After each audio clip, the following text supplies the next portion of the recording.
So thanks everyone for joining today. I really appreciate it, and I do apologise that during our last hub meeting, as we often do, we ran out of time to go through this presentation.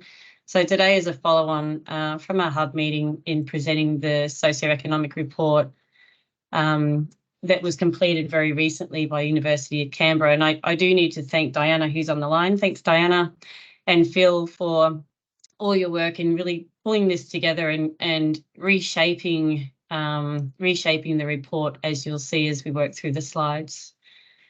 So the hub, for those that don't know, it's a federally funded body, and essentially the hub is designed to provide advice to the Department of Agriculture, Fisheries and Forestry, and they then relay that advice to relevant state and federal ministers as far as, how the industry is going and potentially what's needed to make the industry more successful and to grow. So that's the intent of the hub, and the softwood working group as an additional role, or certainly manages those funds and that process, but then has the opportunity to push regional issues through the New South Wales and federal governments as well. So this report was obviously very important to that role, and being able to demonstrate the contribution that the industry makes to the Murray region. So I'm sure you've probably all skimmed the report. It is 52 pages, but I have to admit it's 52 pages of very easy reading and very much to the point. So we have to pay a lot of credit to the team from University of Canberra. So Mel and Jackie, I think they did a fantastic job of really summarising the impact of the industry and making it easy for people like me, who are certainly not economists, to be able to understand the report.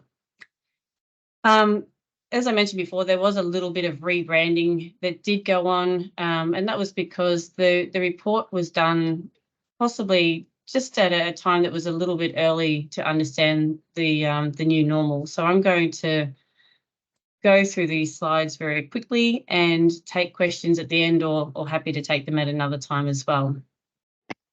Now, for some reason, I can't see my screen. There we go. Is everyone still able to see the... Wonderful. Excellent. Just checking. Okay, so we're going to go through just a few key points today, and this is a presentation that was very similar to the one that I gave to the department after the report was completed. And Diana will, attest that it didn't we wanted to make sure the message was very clear and that we were ensuring the message was also really well scripted.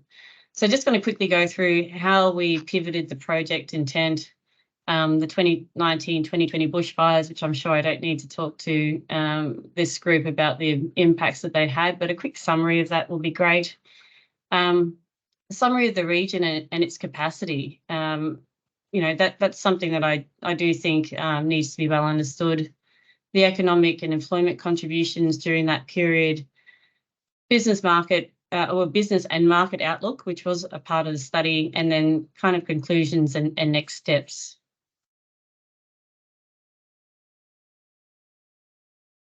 So the report demonstrates essentially that, originally the report was intended to show the new normal, which was post the bushfire. There was going to be a readjustment essentially of the resource and an understanding of the constraints associated with those resources. What the report did show us, as you'll be able to see in the next slide, is an increase in economic activity that resulted from essentially harvesting and hauling and processing 2 years worth of wood in 1 year. So the pivot came, after the first draft of the report came in, and Diana and Phil and I had a quick look at it and realised that we did need to make some changes because it wasn't demonstrating that new normal, but what it did demonstrate is a significant amount of collaboration, cooperation and contribution of the industry. And since the publication of the report, I have to admit the message has been received really, really well across a number of media outlets and through ministers' offices. So we are really happy that the message has been received in the way that we intended for it to go out. So this is a diagram that Bill contributed to the report, which is it's not to scale, but what it does is show us where we were at the time that the report was actually, or the data from the report was actually collected. What we wanted to show was the new normal, which is at point number 5 there that you can see. And we won't really know the new normal until we get to sort of FY27 or FY28. What we have been using this particular graph, or this diagrammatic illustration, is to show that there is a critical supply point in the region, and we do come very close to potentially getting to that critical supply line. It's been, again, this diagram, although not to scale, has been really well received and does really get the point across in an easy way to decision makers and policy makers. What we do know is the industry is telling us that a further loss of sort of 5,000 to 10,000 hectares will definitely mean that there's an impact on local employment and potential industry rationalisation. So we are just softly getting that message across to policymakers. So I'm sure everyone knows the devastating impacts of the 2019-2020 bushfires, but this slide just helps to summarise it very succinctly. So approximately 42,000 hectares of plantation or productive plantation estate was lost in New South Wales, and a further approximate 7,000 in northern Victoria, where the hub boundaries, within the hub boundaries. We have significant processing in the area, and in fact, the area itself, 90% of the resource is actually processed in the area, which is unlike any forestry or hub region in Australia. So it is quite notable when we do have those conversations with decision makers. They do want to know how much is actually processed in the area, because that's also where the jobs are. The salvage activity was significantly high during that period, and in fact 98% of what was actually recoverable or salvageable was used in processing.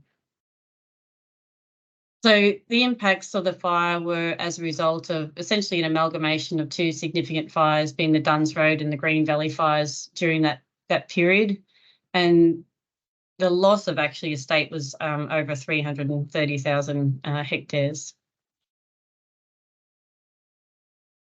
So of the businesses who actually operate in that region, 88% said they were severely or very, very severely impacted by those bushfires,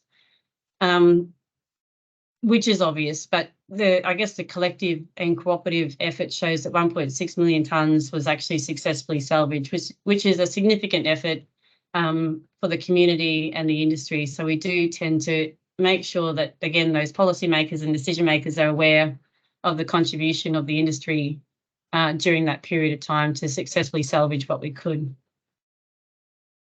I might just quickly pause there to take any questions if there are any. Otherwise, I'm happy to keep going and take questions at the end.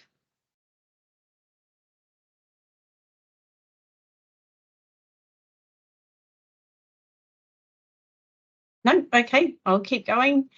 I can't see anyone on the screen, so I do apologise. When I'm sharing my screen, it's very hard to see the participants, so my apologies. So as I mentioned before, the region uniquely processes the majority of the wood in the region and additionally sources wood from 2 to 3 other hub areas around Australia. It does show that there's significant regional processing capacity, and again, when we have those conversations about local jobs, this is certainly something that's of interest to the ministers, both ag and regional development. We do have 8 high quality or world-class processing facilities in the region. And again, that makes our region quite unique. So a comparison to the 2017 data indicates certainly that the area of softwood plantation in the region has been decreasing before accounting for any losses associated with the fires. So it does show that with this high capacity of processing, a decreasing plantation estate, not only have the businesses in the region needed to be obviously more resourceful and innovative, but we do eventually need to build the estate and grow the estate, which is the role of the hub. So just going to quickly talk about the economic contribution, and I'm sure, Diana, you can do this a lot better than I can, but there are some figures there on your screen in regards to the direct expenditure, and certainly if you point out the direct household income contribution and gross value of output are probably the figures that need to be highlighted there. And definitely, certainly the I think the 392 million that's injected directly into the regional economy as a result of high-paying full-time jobs. And in fact, the report actually tells us that the salaries for workers in this particular industry are higher or above average than any other industry in the region. So its contribution is not just economic and contribution into the household, but certainly high-paid and very secure full-time jobs. The data also tells us that the majority of the jobs are actually in the processing sector. So again, having those 8 world-class or high-class processors in our region is a really important message to get across to those decision makers and policy makers. So it does tell us, or the report does tell us, that 54% of full-time equivalent jobs out of the sector are actually in the processing area. I do have a little bit more information on the next slide, which is one of the tables directly taken out of the report. So there is 90% of the workforce, as I said before, employed in well above average full-time jobs. We are expecting that there may be a reduction over the coming years as we move towards that new normal in how many workers are employed in the industry. And that could potentially be at processing sites or growers as we see a slight reduction in resource availability.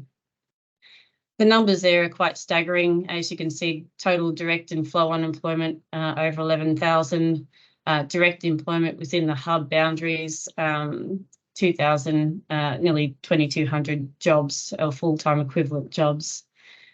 There are some regions or some council areas that do have significant employment over others. Obviously, the Snowy Valleys Council in New South Wales has more than 1,100 jobs directly related to or dependent on the softwood plantation industry, followed by we've got Wangaratta City Council, Wangaratta Rural City Council, my apologies, and Alpine Shire Council.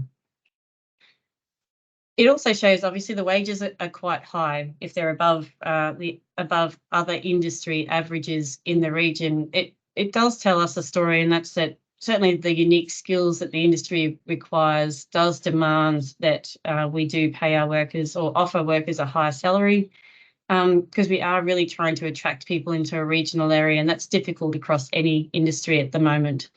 But certainly those unique skills in the processing sector, electricians, engineers, and even financial controllers, civil engineers, these are jobs that, require highly skilled people to enter the industry. Diana, sorry, I stole your table from your work, and I do appreciate this. So this is a financial year 2017 comparison to what we're seeing with the data that's being collected by the University of Canberra this time around. It's fair to say the significant increase is due to the salvage or the increased salvage work at that period of time, or the increased economic activity as a result of the salvage work during that period of time. But of course, there would have been general incremental growth from 2017 to 21. So thank you very much for that, Diana. That table was highly useful, and these slides will be shared, so don't feel you need to take any notes. I'm very happy to share these slides with you after today. Sorry, Carlie, Diana's just got a question, I think. Go for it. Sorry, Diana, I just can't see hands. My apologies. No, thanks, Carlie. Actually, I put my hand down again because I was just going to make the point that it's not actually comparing 2020 data with 2023 data, because the 2020 report actually used 2016-17 data. So you'd expect an increase over that 5-6 year period anyway. But yes, you made that point, and it was the fact that, look, I'll talk more later at the end actually about a whole sort of general comments. Thanks, Carlie. No worries. Thanks, Diana. Yeah, you are correct. So it was 2016-2017 data that was collected in a report that was published in 2020. Thank you. So a large part of the study was undertaken by Mel Malek and Jackie Shermer, which many of you may know. Jackie used to be ANU and is now at the University of Canberra and has been in the industry for a very long time and participating in these sorts of studies and reports. So we did have a wonderful team contributing to the data and collection of the data. So business and market outlook, I've just pulled some key points out of the report that I thought were worth noting.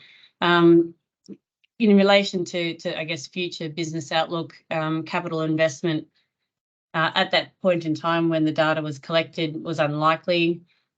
Given the challenges in resource, that's probably a relatively fair statement moving forward. In relation to business confidence generally, 70% indicated that the fires were considered, a big problem as far as how their business would perform from an economic perspective. So I'm just going to leave those sort of points there. I won't go on into it too much, but please ask any questions at the end.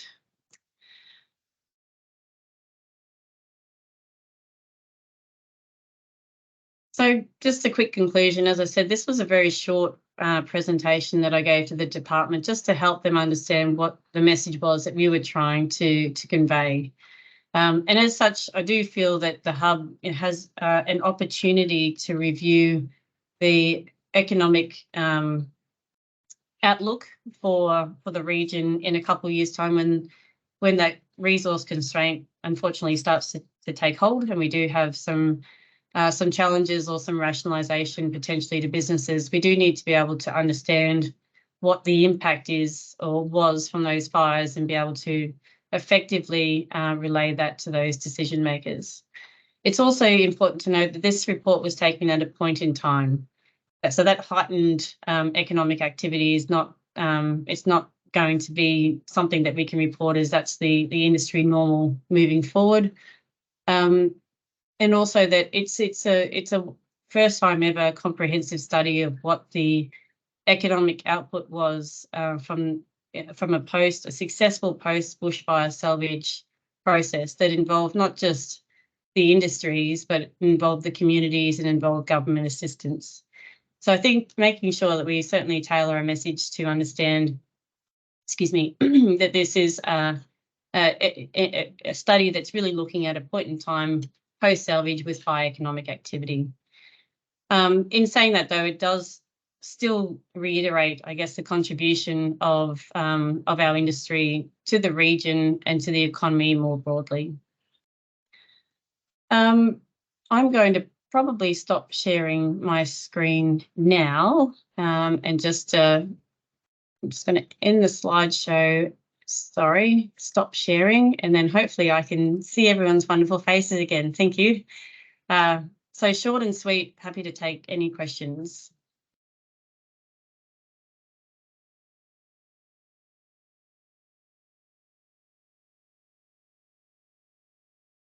All would appear I've summarised it exceptionally well. Sorry. Tanya, there we go. I can see your hand now. Yeah, sorry. I just put a question in the chat there. So are the figures available at a council level so we can get a state perspective, state by state perspective, or is it Hub? It is Hub, and we have had that question, Tanya. I'll probably just refer back to Mel and see what information they do have.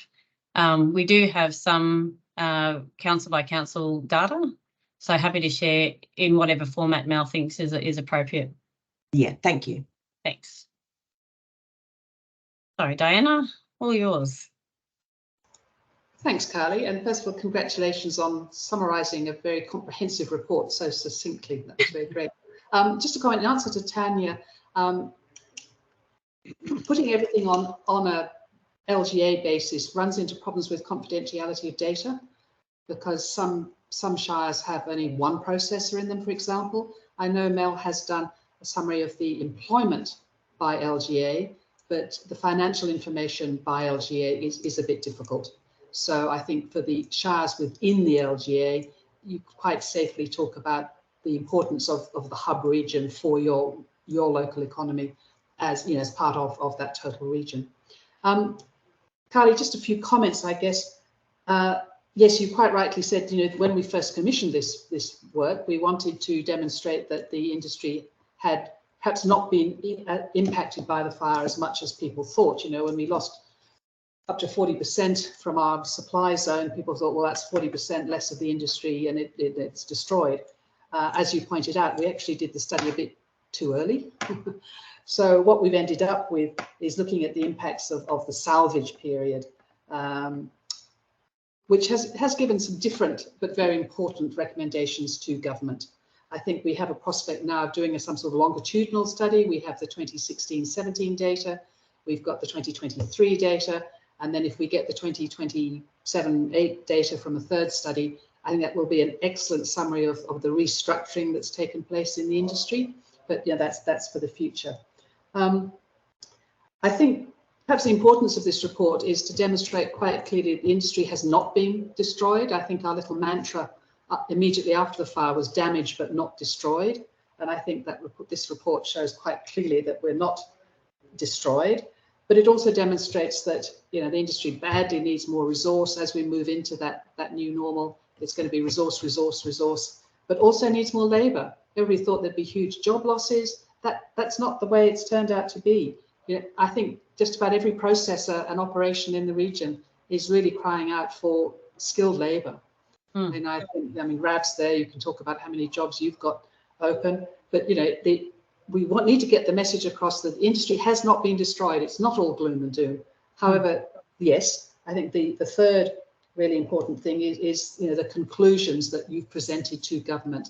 And I think that's so important, Carlie, not just giving them the report, but actually saying, look, you know, here's the report and it looks as if the industry's wonderful. I mean, employment multipliers of over 5, that's unheard of, but it's just this point in time, it's been a very strange situation, but there's some very important recommendations for government. Yes, thank you very much for the state and federal assistance. That's been great, but it's not going to be pretty for the next 10 years. And I think the government, if a superficial look at the report would say, oh, industry's expanded, what's the problem? No, that's not quite right. You've got to dig a bit deeper. So, Carlie, I think the separate document you've put in on succinct advice to government is absolutely crucial. So, look, I've probably gone on enough. Thank you. But look, congratulations on how you've used this report, Carlie. I heard you on the radio yesterday. I heard Peter Crow this morning. I think it's wonderful that the populace as a whole knows this work is going on, know that the hub is looking at the future of the region. Thank you. Thanks, Diana. And it's unfortunate you heard my radio interview because they did call me Carlie Porteous, and I go by Charlie and I also go by Claire quite regularly. So he did get it right by the end, so that was wonderful. But I appreciate that. Thanks, Diana. And yes, the advice to government, again, has been received very well. I did see Murray Watt recently at a function in Canberra, and he was well aware of the recommendations that we had provided. So it's been received exceptionally well, and it's only part of a long process that we're going to get this message across and hopefully get some appropriate funding to protect the resource that we have left and to build on what we need. Sorry, Rav, not to take your time. No, just a comment, Carlie. Just I guess we're talking around the success of the salvage, and I guess going forward, I guess is due to some of the grants from the state and federal government, which we really welcomed. So I guess for my business, we would have been in probably a bit of a terrible state if we weren't able to get some funding for wood storage. And also, obviously, we've got a major project that's going forward. So I just want to make comment on that, you know, if we didn't have those grants, we might not be in as good a situation where we are at the moment. 100% correct, and that was certainly the advice that was given to government. That without that, so as I said, it was a government, community, and industry collective effort that made that short-term and long-term processing. Like I know you're able to now take what would have been out of spec logs into your mill. Visy can now store seasonality or have ability to reclaim seasonality. Like it's all been set up to kind of manage what's ahead of us, but we still need trees. So, yep, agree. Wonderful. Do we have any other question? Thanks, David. That was a lovely comment. I appreciate that very much. Any other questions, or would you like anything further from me? I'm happy to share this with my notes. My notes probably don't make much sense to anybody, but we're also happy to share what our advice to government was as well. So I think the key thing for the industry in the region is that we're all singing from the same song sheet. And that's a really powerful pathway forward as far as protecting the resource we've got and growing the estate and looking after these regional jobs. So if there are no other questions, I clearly summarised it very well, pulling out the key shiny things that I thought were important. But thank you very much for your time today. And I do apologise that we didn't get to do this the other week during the hub meeting, but we're pretty much right on 30 minutes, and appreciate your time. And of course, you've always got my number. Please feel free to call me anytime.